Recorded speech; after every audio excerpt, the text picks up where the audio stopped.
ጫት በመቃም ከሰውነት ወደ እንጨትነት የተቀየረ ሰው።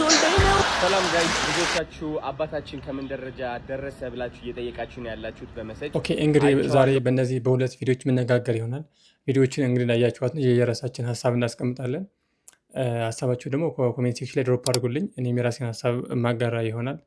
ኦኬ እንዴት ናችሁ? ሁሉ ሰላም ነው? እኔ ያለው ይሄ እንግዲህ እንደምታውቁት የሆፕ ቲዩ ነው።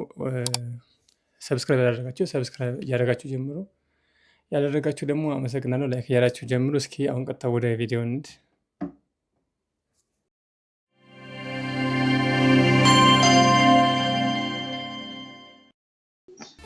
ጫት በመቃም ከሰውነት ወደ እንጨትነት የተቀየረ ሰው። ከሰውነት ወደ እንጨትነት ጫት ማለት ነው። ይሄን ያክል ፓወር አለው እንግዲህ።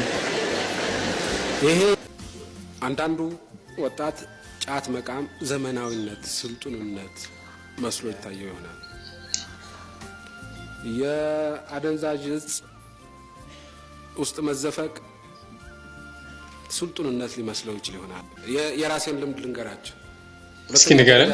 ሁለተኛ ደረጃ ትምህርት ቤት መጨረሻ ላይ ነው ሲጃራ ማጨስ የጀመርኩት። ለምን ቢባል እሺ ስልጡኖች የምላቸው ሰዎች ሲጃራ ያጨሳሉ። እኔም ወጉ ይድረሰኝ አልኩና ጀመርኩ። ማን ከማን ያንሳል ይመስላል ነገር።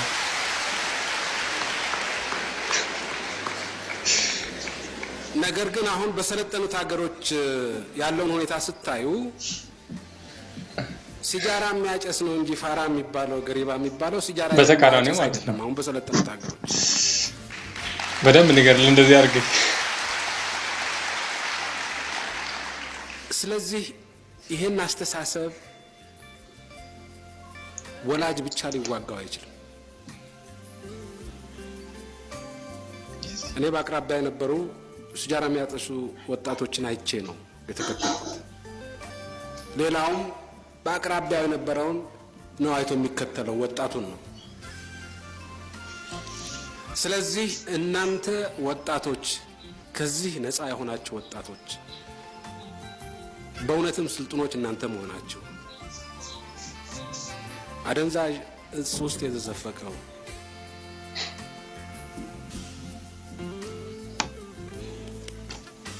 ሌት ተቀን ጫት በመቃም ከሰውነት ወደ እንጨትነት የተቀየረ ሰው።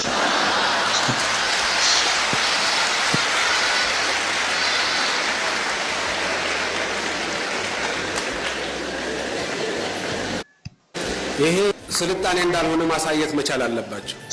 አንደኛ።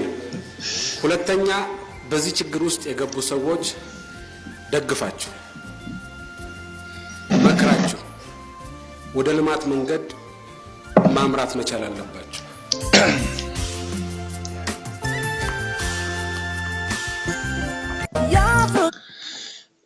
እንግዲህ እንደምታውቁት የመሪያችን እንደዚህ አይነት ሀሳብ ነበር እየሰጡ የነበሩ። ግን አንዳንዴ ደግሞ ሳያቸው ኮሚክ ይመስላሉ፣ ግን በጣም እንትን ናቸው። እና ይሄ ነገር እውነት ነው። አሁን ከረንት ልኛ ጋር ያለው ነገር የምዕራባውያን እንትን የእነሱ የሚያደርጉትን ኤቭሪቲንግ እኛ የሚያደርግ ሰው ወይ እነሱ የሚከተል ሰው በእኛ ሀገር በኢትዮጵያ እንትን ላይክ አራዳ የሚባል ነገር ይመስላል አይደለ? ይሄ ብዙ ጫት፣ ሌላ ብዙ እንትኖች አሉ። አክቹዋሊ በጣም ብዙ ድረጎች አሉ አይደለ? እነሱን የሚያደርግ ሰው አሁን ላይ በእነሱ አደክትድ የሆነ ሰው በቃ ላይክ እንዴት ነው የአራዳ መጨረሻ አይነት ነገር ነው የሚያስብል ነገር ነው። ሌላ ጋስተር ደግሞ በተቃራኒው ነው ሆኖ እንዳለ የሚናገሩ። እንግዲህ ግን እዚህ ጋር አንድ እንትን ማለት የምመሰክረው ነገር አይ ቲንክ ጫት የሚቅም ሰው እንዴት ነው በጣም ሀምብል ይሆናል አይደለ? እሱ ነገር ጥሩ ነው እያስባል። በጣም ሀምብል ነው፣ ሬስፔክትፉል ነው።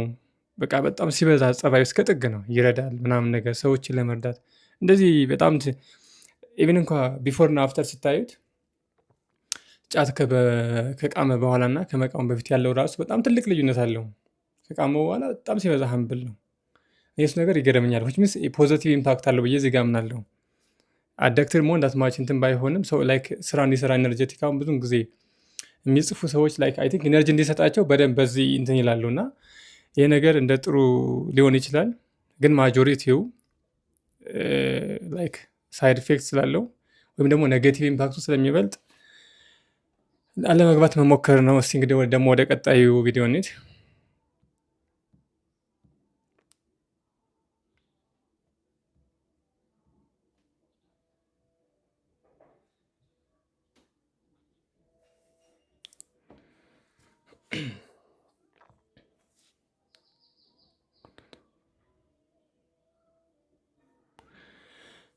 እንግዲህ በዚህ በቪዲዮ ላይ የምታዩት አንድ አባት በጣም ህፃን ልጅ ይዞ እንዲህ በጣም ከፍቶት እያለቀሰ ይታይ ነበር። ይሄ ቪዲዮ እንግዲህ ተቸግሮ ነው እንደዚህ እየሆነ ያለው ህፃን ልጅ ይዞ ሰው። ይሄ ቪዲዮ እንግዲህ እየተናፈሰ ነበር ከ4-5 ቀን በፊት እና የወሎችን ችግር በመፍታት የሚታወቀው ለችግር በመድረስ የሚታወቀው ኢንፍሉዌንሰሩ አዶናይ ለሱ ልከውለት ነበር። እሱም አይቶታል። ለዚህ ቪዲዮም እንግዲህ ምን ላይ ሰጥቷል። በቅርቡ ጥሩ ነገር ይዞ እንዳይመጣ እንግዲህ ያለውን ከሱ እስኪ እሱ ያለውን ነገር አንዴ አብረን እንስማ። የምታውቁት እንግዲህ መፍትሄ ሳመጣ እኔ ቀላል መፍትሄ ብቻ ይዤ መምጣት አልፈለኩም። የዚህ አባት ህይወት በአጠቃላይ እንዲቀየር ስለፈለኩኝ ከካምፓኒዎች ጋር እያወራው ነው ያለሁት። እንዴት አድርገን እና አይቼዋለሁ መሰጃችሁ ጋይስ። እንደምታውቁት እንግዲህ መፍትሄ ሳመጣ እኔ ቀላል መፍትሄ ብቻ ይዤ መምጣት አልፈለኩም። የዚህ አባት ህይወት በአጠቃላይ እንዲቀየር ስለፈለኩኝ ከካምፓኒዎች ጋር እያወራው ነው ያለሁት። እንዴት አድርገን እና እንደምናግዘው ቻሌንጅም ለማስጀመር እያሰብኩ ነው ያለሁትና ስለዚህ ፕሊዝ እናንተ ደግሞ እንድትዘጋጁና እንድታግዙኝ እፈልጋለሁ። ሁላችንም አብረን ነው ይህን አባት ማገዝ የምንችለው። እሺ ብር መስጠት ማትችሉ ከሆነ ላይክ ማድረግ፣ ፎሎ ማድረግ፣ እነዚህ ነገሮች ሁላችንም የምንችላቸው ነገሮች ናቸውና ተባብረን ማንም ሰው ማገዝ እንችላለን። ኦኬ እንግዲህ እንደሰማችሁት ነው አዶናይ እንግዲህ በቅርቡ ለዚህ አባት ለተጎዱ አባት እንግዲህ ጥሩ ነገር ይዞ እንደሚመጣ ተናግረዋል። በነገራችን ላይ እንዴት ነው እሱ ከኪሱ አውጡ አይደለም ሳፖርት የሚያደርገው ላይክ ችግሩን መፍትሄ ላለበት ሰው ማዳረስ ነው የሚሆነው የእሱ ዓላማ ወይም የእሱ ዋና ሮል እንደዛ ነው የሚሆነው እንጂ አዶናይ ከኪሱ እያወጣ አይደለም የሚረዳውና እንግዲህ መርዳት ከሚችሉ ከካምፓኒዎች ከቢዝነስማኖች ሳፖርት ማድረግ ከሚችሉ ፈንድ ማድረግ ከሚችሉ ሰዎች ለነሱ ነው ተደራሽ የሚያደርገውና በቅርቡ እንግዲህ ለአባታችን አዲስ ቻሌንጅ ይዞ እንደሚመጣ እየተናገረ ነው። ደስ የሚለው ነገር ደግሞ እንግዲህ አዶናይ ሳፖርት ሲያደርግ እንደዚህ ለአንድ ቀን ለራ ማስታገሻ ወይም ደግሞ ለሆነ ነገር አይደለም፣ ኮምፕሊትሊ ህይወታቸው እንዲቀየር የሚያደርግ እርዳታ የሚያደርገውና ይሄ በጣም አሪፍ ነገር ነው። ለአጭር ቀን ለ2 ቀን ለ3 ቀን ሳፖርት አድርጎ ከዛ በኋላ ቢቋረጥ ድጋሚ ነገር ሀፕን ማድረጉ አይቀርም። ግን ደግሞ በደንብ እንግዲህ ኮምፕሊትሊ ሆነ ድራማቲካሊ ኦር ደግሞ ላይክ እስከ መጨረሻው የሚሆን እርዳታ ሲያደርግ ደግሞ አሪፍ ነገር ነው። እንግዲህ እየመጣለ እያለ ነው፣ በቅርቡ እንደሚያመጣ ነው፣ ቻሌንጅ እንደሚያስጀምር ነው። ሳፖርት ማድረግ የሚችሉ ሰዎች እንግዲህ ተዘጋጁ ሳፖርት ለማድረግ አባታችንን። ሌሎቻችሁ ደግሞ እንግዲህ ለማድረግ ለሚችሉ ሰዎች እንድታዳርሱ መዘጋጀት አለባችሁ። የዛሬ ቪዲዮ እንግዲህ ይህን ይመስል ነበረ። በቀጣይ በሌላ ቪዲዮ እስከምገናኝ እስከዚህ አብራችሁ ስለተከታተላችሁ ያመሰግናለሁ። ግን ቪዲዮን ላይክ እያደረጋችሁ ጀምሮ ያላደረጋችሁ ፕላስ ደግሞ ሰብስክራይብ እያደረጋችሁ ሰብስክራይብ አድርጉልኝ። ያላደረጋችሁ ሰብስክራይብ አድርጉ። ኮሜንት ላይ ሀሳባችሁን አስቀምጡ። እንግዲህ በቅርቡ በደንብ እሰራለሁ ብዬ አስባለሁ። ላይክ አሁን በደንብ እየሰራው አይደለም፣ በጣም እየጠፋውን ፖስት ያደርኩ ያለውኝ። በቅርቡ በደንብ ስለምሰራ እንግዲህ ከእግዚአብሔር ጋር እናንተ የራሳችሁን ሀሳብ አስቀምጡልኝ። በቀጣይ ቪዲዮ እስከምንገናኝ ሰላም ሰንብቱ።